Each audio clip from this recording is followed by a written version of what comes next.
হরে কৃষ্ণ বন্ধুরা, কেমন আছেন? আশা করি সকলে ভালো আছেন এবং সুস্থ আছেন। ছোটো থেকে ভালোবাসা, বড় থেকে আমার প্রণাম।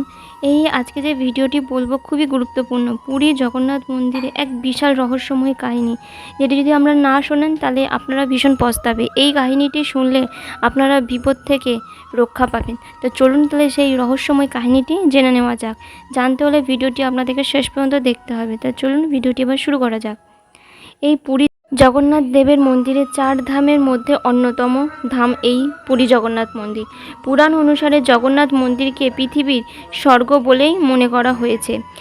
এটা বিশ্বাস করা হয় যে ভগবান জগন্নাথ দেব দর্শনে মনের সমস্ত ইচ্ছে পূরণ হয় এবং সমস্ত পাপ ধুয়ে যায়।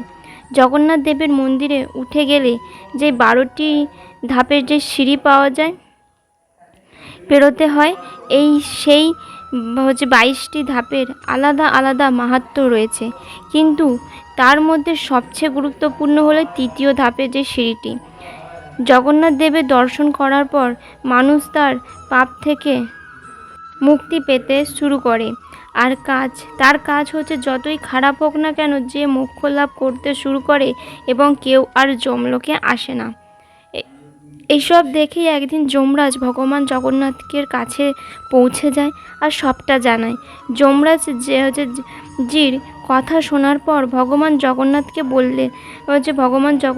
বললেন, তুমি মন্দিরে মূল যে ঘটকে 3য় ধাপে অবস্থান করো, যা যমরাজ শিলা নামে পরিচিত হবে। মন্দিরে যে মোট 22টি ধাপের মধ্যে এই 3য় ধাপটি যে কালো রঙের, এই সিঁড়িটি বাকি 21টি সিঁড়ি থেকে সম্পূর্ণ আলাদা। মন্দিরে প্রবেশ করার সময় যদি কেউ এই যমশিলার ওপর পা রেখে দেয় তাহলে তার সমস্ত পাপ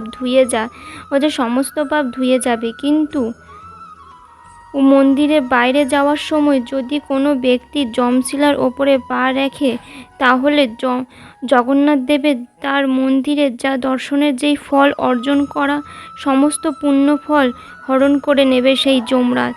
আর এইভাবেই পাপ পুণ্যর হিসেবেই ভারসাম্য বজায় থাকবে জগন্নাথ দেবের মন্দিরে।